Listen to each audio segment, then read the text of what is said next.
Assalamualaikum warahmatullahi wabarakatuh. Berjumpa lagi bersama pecinta bola sejati. Apa kabar sahabat pecinta bola sejati? Semoga hari ini kita selalu dalam keadaan sehat walafiat. Hari ini saya akan membagikan video Bung Kesit Handoyo membungkam pernyataan Bung Toel. Untuk mengikuti informasinya lebih lanjut, mari kita simak videonya bersama-sama. Posisi saya akan cek and balance, konteks mengejar mimpi yang ada. Patrick Kluivert harus diberi kebebasan untuk memilih tim terbaik yang dia mau. Cuma ketika saya bicara bicara gambaran sepak bola yang lebih besar tentang membangun sepak bola, saya punya kepihakan kepada pemain-pemain Indonesia. Karena saya ingin tim nasional kita disuplai, dikontribusi oleh produk sepak bola kita. Kalau ini terjadi, maka sepak bola kita terlihat ada dinamika progresnya. Paham nggak maksud saya? Naturalisasi memang diizinkan, saya juga tahu regulasi itu. Benar nggak? Maka saya bilang itu akselerasi. Apalagi ngejar mimpi, itu haknya pelatih. Tapi nanti dalam diskusi konteks yang lebih besar, saya tetap akan mengingatkan. Sekali lagi saya bilang, saya akan tetap mengingatkan bahwa kita harus bangun sepak bola kita. Supaya nanti dari sinilah, dari sepak bola yang kita bangun, ada kontik ke tim nasional. Apa artinya? Ada perasaan kita di sana. Kita merasa bahwa sepak bola kita berkontribusi terhadap prestasi timnas. Ada saham, ada jerih payah keringat darah di sana. Kalau sekarang ya mohon maaf, kan itu semua ada. Betul, anak bangsa ada darahnya, ada keturunannya, tapi yang besarin mereka kan bukan sepak bola. Kita akan bahas bersama pengamat sepak bola Kesit Handoyo. Selamat malam Bung Kesit. Selamat malam Mbak Nitya. Move on sudah pasti, tapi kalau kita bicara menyongsong masa depan begitu ya, pengennya kan tetap positif. Kalau Anda melihat sebenarnya apa saja nilai plus yang dimiliki oleh seorang Patrick Kluivert asal Belanda ini ya, dalam menangani pemain-pemain naturalisasi, tapi juga jangan dilupakan pemain-pemain lokal? Iya. Ya, terima kasih. Jadi kalau kita mau bicara nilai plusnya atau nilai tambahnya dengan hadirnya Patrick Kluivert, tentunya memberikan satu, menurut saya bisa memberikan semangat baru ya untuk para pemain timnas yang memang mayoritas diisi oleh pemain-pemain diaspora, pemain-pemain yang lahir dan besar di Belanda ya, sebagian besar lahir dan besar di Belanda. Dengan pelatih yang juga berasal dari Belanda, apalagi juga kita tahu Patrick Kluivert memiliki nama besar saat menjadi pemain ya.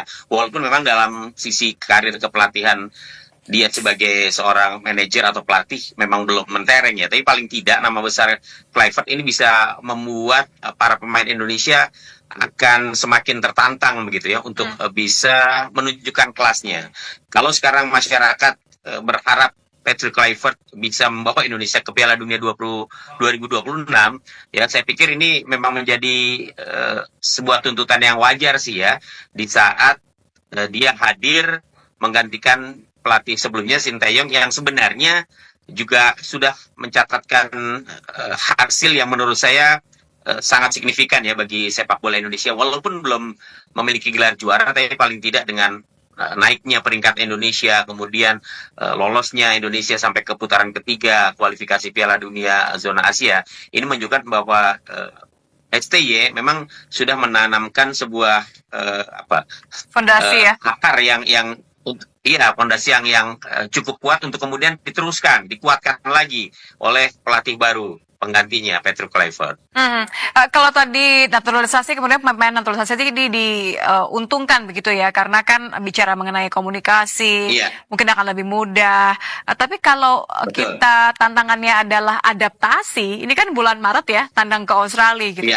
PR-nya apa saja menurut Anda bagi Kluivert? Ya, menurut saya sih yang paling penting bagi Patrick Kluivert adalah bagaimana kemudian dia memoles kekurangan-kekurangan yang masih ada di tim nasional Indonesia sepeninggalan Sinteyong ya. Yakni? Tadi saya katakan dia beruntung karena 90% pemain-pemain timnas yang akan dia latih kan pemain-pemain yang memang jebolan dari klub-klub Liga Belanda ya, yang sistem pembinaannya itu sudah begitu tertata rapi ya. Ketika para pemain muda Belanda kemudian dibentuk untuk menjadi tim nasional dan pelatihnya juga berasal dari Belanda, saya pikir sistem itu sudah akan bisa dijalankan nantinya ya. Tinggal mungkin menyamakan persepsi, kemudian juga menjalin chemistry lebih cepat lagi, sehingga upaya Patrick Kluivert untuk bisa meningkatkan performa tim nasional Indonesia ini bisa lebih cepat ya. Ada waktu 2,5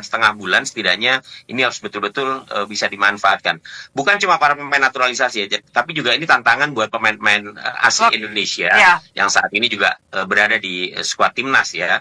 Dan pemain-pemain lainnya lah yang mungkin belum sempat terjaring tapi atau namanya pernah masuk dalam radar Sintayong, mungkin bisa meningkatkan lagi performanya di kompetisi untuk kemudian bisa bersaing untuk masuk ke tim nasional. Jadi kalau dikatakan apa sih yang bisa dikatakan ini menjadi PR begitu ya, atau hal-hal yang tidak sempat dilakukan STY, nah sekarang ini seharusnya bisa dilakukan oleh Kluivert? Iya, saya pikir ini ada waktu yang cukup panjang tadi saya katakan ya. Dia bisa berkeliling. Ya, selama ini ketika Sintayong menjabat sebagai pelatih tim nasional jarang dilakukan ya.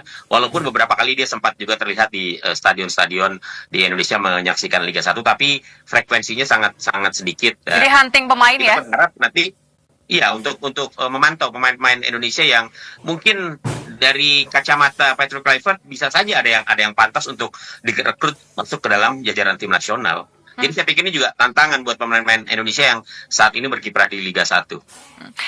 Kalau bicara mengenai jangka pendek yang bisa dipertahankan oleh Kluivert, karena kan tadi ada beberapa juga yang mengatakan bahwa ya kita pengennya tetap golnya tetap menang begitu ya. What works and what's not. Apa yang sebaiknya tetap dipertahankan oleh seorang Kluivert tapi juga memberikan ruang bagi pelatih baru begitu ya untuk tetap ya memberikan sentuhan sentuhan ala atau khasnya.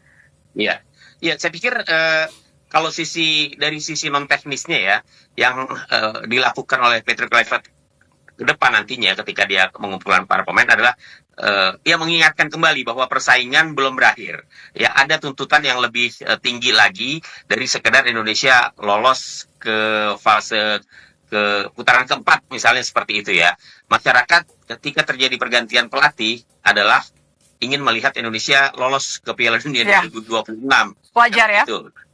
Iya, dan ini sesuatu yang wajar ya. Tinggal bagaimana kemudian waktu yang ada ini betul-betul dioptimalkan oleh Patrick Kluivert. Pasti dia sudah menganalisis lah ya bersama dua asistennya, Danny Lanzer dan juga Alex Pastor, apa saja kekurangan-kekurangan yang ada di tim Indonesia ya. Tentunya dihubungkan dengan kesiapan untuk menghadapi pertandingan sisa di kualifikasi Piala Dunia ya, menghadapi Australia, Bahrain, kemudian China dan juga Jepang.